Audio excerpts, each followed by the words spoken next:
Hello, welcome to this episode of Hypnotist Bernie's Exposition. Joining us tonight is Carla. How are you doing? I'm doing very well, thanks, and you? Very good, very good. So, Carla is a hypnotherapist. Where were you trained? In San Francisco, right? Correct. That's great. And she's joining us here in Massachusetts, and we're very grateful to have you here tonight. Great. So tell us, Carla, how did you get into the profession? I've always had an interest in the mind. And my grandfather was actually a dentist. Oh, wow. And used hypnotherapy as an adjunct to his dentistry practice. Okay. However, I didn't know this until a couple of years ago. Wow. When I was about 12 years old, Right. I had attended a stage hypnotist show. Oh, really? And then began doing some studying on my own. And after completing my bachelor's degree, I did a triple major in English, psychology, and sociology. Wow, that's a lot. Then decided to pursue hypnoptherapy after a background in sales. Oh, wow.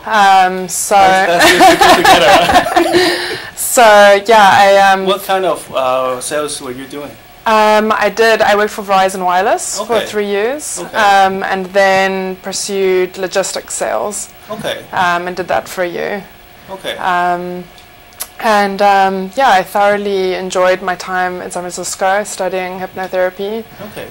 With some background which I'd already had. Okay. And here I am today after practicing for about a year. Were you involved in the show that you talked about earlier? You said show? You were on a stage show. Oh, no, I wasn't involved in the show, but my sister was. Oh, okay. So, yeah. Sounds like a lot of fun. So where did you train to become a hypnotist? I trained at the Hypnotherapy Training Institute in San Francisco with Randall Churchill and Marlene Mulder. Okay. And in addition to that, I've attended conferences and workshops with the NGH. Okay. Which I've thoroughly enjoyed and continued to pursue learning more about hypnotherapy. That's great. So what brought you to Massachusetts? I would stay in San Francisco. Well, actually, I was living in Massachusetts at the time, and I flew out there and lived there for a while I was doing my training. Oh, yeah. And you love the weather here. Yeah. 3 o'clock sunset, that's just romantic. Yeah, as a South African, this weather doesn't do too well with me. You're from South Africa, right? Correct. Which part? Stellenbosch, which is near Cape Town.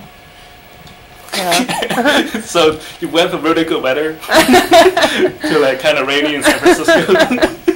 Yeah. And you come to Boston. Correct. That's cool. So what are you specializing in these days?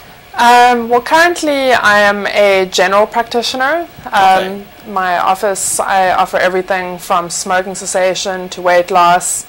My real passion is pain management. Okay. Working with cancer patients, and I have an interest in spinal cord injury. Okay.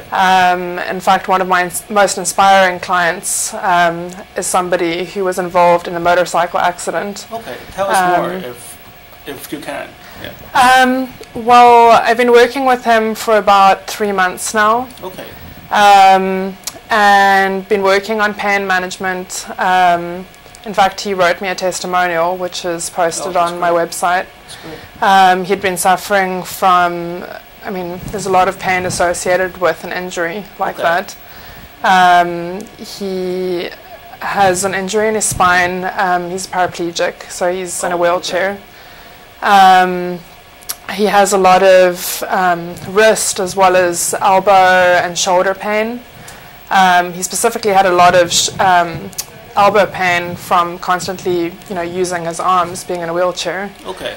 So he can still use his upper body? Yes, he can still use his upper body. Right. He has pretty good upper body strength, but of course that puts a toll on his upper body, being in a wheelchair. Does he use the electrical one, or does he... No, he uses a hand-propelled chair. And after I think it was during his second session that I had done with him, I'd worked on his elbow. And a few days later, he was amazed with the results, and he no longer has any pain in his elbow. So, yeah, it was very inspiring working with him and continuing to work with him. How many sessions did you see him for? How many sessions before he was able to see results? After one session, with his elbow, yeah. So I can imagine great things coming his way, as well as other people who have these type of severe injuries. Okay. Is he the only person you work with, or have you have other cases like this? No, I've had other cases like that as well. In fact, in South Africa, I've done a fair amount of work with horse riding related injuries. Okay. People who have either had severe falls, as well as fears and phobias related to injuries. Okay. Do people in South Africa ride the horses? Well, my sister is very involved in the horse riding community, and that's. But they don't ride to work. No. It's different culture. No, you're sounding like a true American. No, so I've worked a fair amount with injuries, as well as with confidence building, especially in an art such as horse riding. Okay. There is a connection between the rider and the horse, and being calm and being confident is very important, especially in a competitive setting. Okay. Is your sister like a competitive rider? Yes, she's actually one of South Africa's top riders at the moment. Oh wow. Yeah. Oh wow, that's great. So. So you talked about earlier when we were at Starbucks, we talked about there's a lot of research done on hypnosis in relations to spinal cord injury and well, pain management in general, as well as healing. Okay. What kind of evidence? What kind of experiment have been done on this field? Well, several experiments have been done. Probably two that I would quote right now would be one that was done by Harvard Medical School a few years ago, in which 12 patients with broken ankles were split up into two groups. One group was given a weekly hypnosis session, in which they were given hypnosis and the other group wasn't. After 6 weeks, they were re-monitored, and they discovered that the group which had had access to hypnosis weekly showed 8.5 weeks worth of healing in comparison to the other group, which only had a standard of 6 weeks. Okay. And then another study. How was that? How did they know? Was it through imaging? Or? Through imaging, correct. And I'm assuming through X-rays, etc. And then in addition to that, there was another study which was also done by Harvard Medical School, in which 18 patients were split up into groups, and they were going through breast reduction surgery. And the findings at the end of the group, which again was given access to weekly hypnosis, was that they healed a lot faster than the other group. Okay. So there really does seem to be a connection, a mind-body connection in terms of healing. And I think it's a really exciting time to be involved in this profession.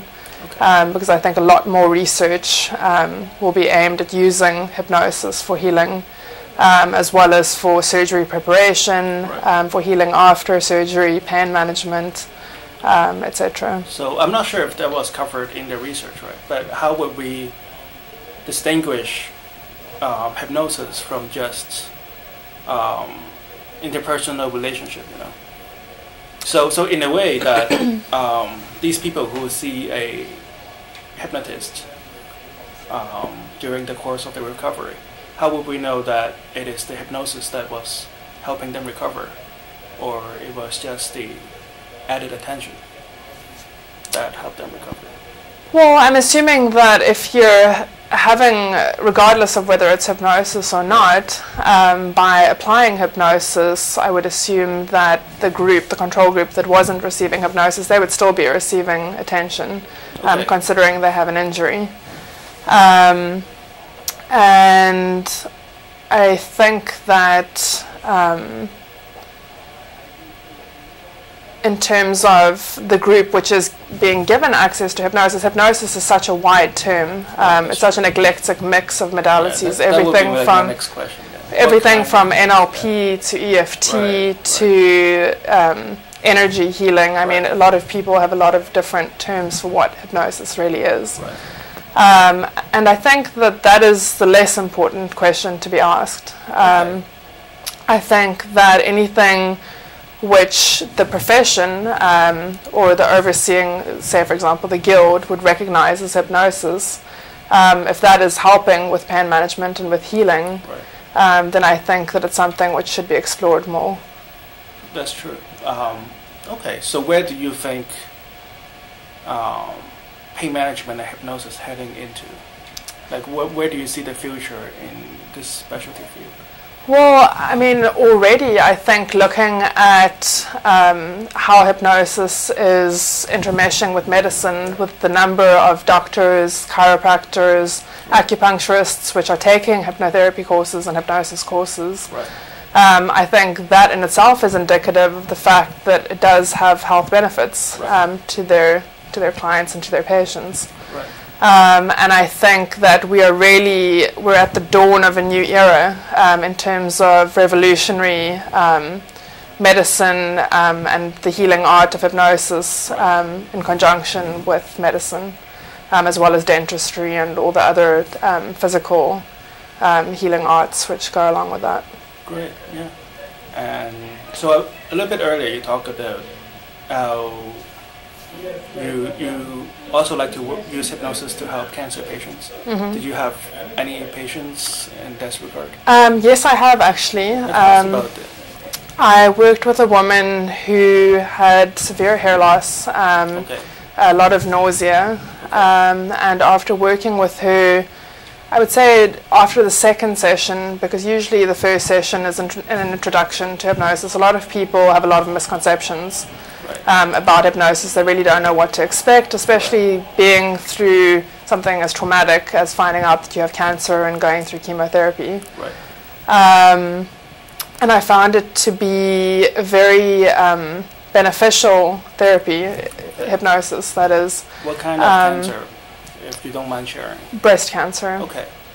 And it really helped with nausea symptoms, as well as, although I can't say depression, but feeling down, and really like an upliftment of mood. And I think that emotion is so closely connected to our physical well-being that by affecting that, one can definitely affect healing and the amount of time that healing takes, especially in something which is as emotional as finding out that you have whatever type of cancer it might be.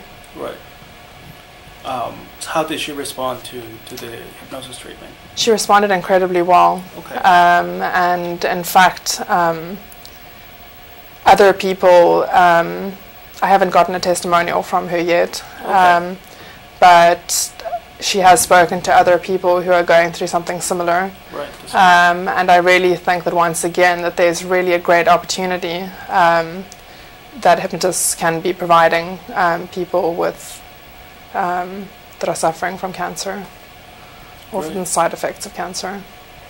Well, let's change topic a little bit. So you mentioned that you're trained in San Francisco, and it is slightly different from the NGH, right? And from what I've known, you have been hanging out with NGH people for quite a while. Where do you see the difference between out west and up here with the guild? Well, I think there is a fair amount of overlap, and of course, as in any profession, there's going to be similarities. There are also, of course, differences. Something which I think has been notable in terms of the ACHE and my experience with the HTI is that there seems to be a far more open approach in terms of finding one's own way and developing, say, a technique and going along with that technique and customizing it to yourself. Whereas I think with the NGH, there seems to be a very wide variety of views. Okay. A lot. So backtrack a little bit. So what is this ACHE? What are they? You said the guild has more variety, right? So the guild has more variety of views, I would say. So I'm guessing that you mean ACHE is more specialized? They're more specialized, correct. What is their specialty in your opinion?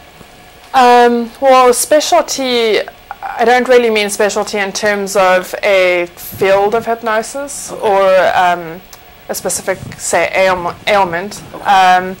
I more mean being slightly more rigid in terms of what their requirements are. Okay.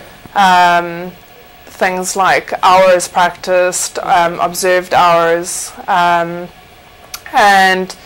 the types of hypnosis that they ascribe to.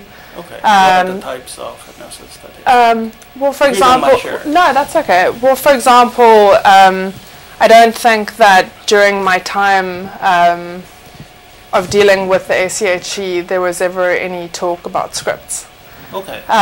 Whereas in my experience with the NGH, which is a limited experience, I have seen more than one speaker reference scripts and the use of scripts.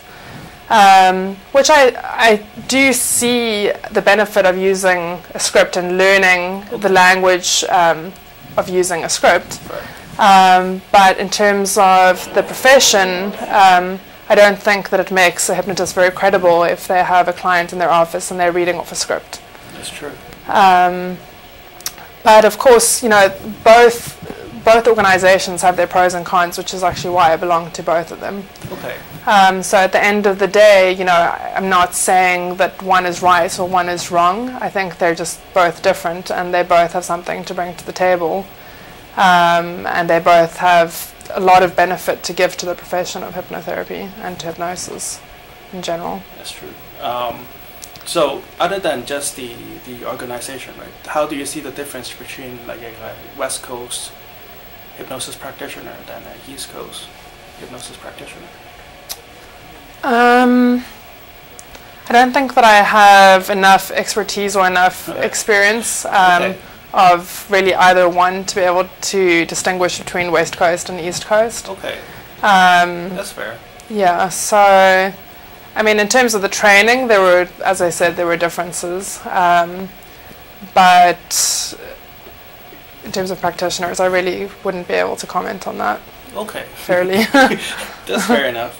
So you have a practice in Watertown. Okay. So how's that going? It's going very well. The name of my practice is Hemisphere Hypnotherapy. Okay. What does that imply? It implies my interest in the relationship of the hemispheres of the brain. Okay. And the differences in hemispheric activity in a conscious state versus being in a hypnotic state. Okay. There's actually been research which was published in the Journal of Consciousness and Cognition, in which it was proved by imaging that the right hemisphere became more active in a hypnotic state during a decision-making process. And just under hypnosis or in? Well, specifically that's what they were looking at. So what kind of decisions was the experiment? To be honest with you, I couldn't tell you. It was just basically quoted as a decision-making process. So whatever the decision might be. Was it EEG or MRI? fMRI. fMRI? Yeah. So I always was fascinated by that. And I think that once there's more of a melding of neuroscience with hypnosis, with medicine, I really think there's a bright future for hypnosis in the more medical context without becoming purely diagnostic. Right, yeah. Where do you see yourself a few years from now? That's hard to say. I think you'll still be around here, right? I'll still be around here if I don't get tired of the snow. I see myself around here with a successful practice. Perhaps eventually I might have a satellite practice with South Africa, because I think that There's really great things going on in the US in terms of hypnosis and research which is being done. Right. And I think that the rest of the world really has something to gain. Is that why you name it Hemisphere? Partially. You said Hemisphere and Western Hemisphere. In fact, the necklace that I'm wearing is a Southern Cross. Oh, really? Oh, wow. Which is a star constellation which points to south. Oh, wow. My whole family is still in South Africa, so Okay. my roots, I feel, are still in South Africa, even though I'm now an American citizen. Okay. And I think that I can give something to both communities, to people here as well as to people there. And I think that both offer a different view of the world and of living and life. So yeah, that's the answer to your question. Yeah, you did answer the question. What's the status in hypnosis development in South Africa? Surprisingly, I found while I was there last year that people seem to be a lot more open to it. Oh, really? Which kind of surprised me. I didn't think that people would be as open to it as what they were. Within a few days of being back, my mom had already lined up several clients, people who wanted to come and see me, and the word really spread quickly. That's great. Whereas here I find that it takes a lot more groundwork, actually going out and sort of recruiting clients until one really makes a name for yourself. Whereas there, the word spread very quickly, and I saw a lot of people within a short amount of time. Which was really great for my development and for getting some practice with real-time clients. What kind of issues do you see the difference with your clients' needs between America and South Africa? There's a few differences, but I think generally there's a pretty large overlap. I think pretty much anywhere one goes in the world, you're going to have people that want to lose weight, people who would like to stop smoking, anxiety-related issues. As I said earlier, I got to work a lot with sports hypnosis, as well as anxiety and preparation for big equestrian events. Whereas here, I'm not as involved in that community. So from a personal viewpoint, even though I know that there's a large community which would be interested in that or who could benefit from that here, I kind of had different access there than what I do here. Okay. But again, there's a pretty large overlap, I think, in a lot of the issues. That's great. Very quickly, so where can we find you in Watertown? In Watertown, my website is www.hemispherehypnotherapy.com, and I also have a Facebook page, CAPS Hemisphere Hypnotherapy. Okay, that's great. We'll take a short break. We'll be right back. We're with Carla. Great, thank you. Thank you.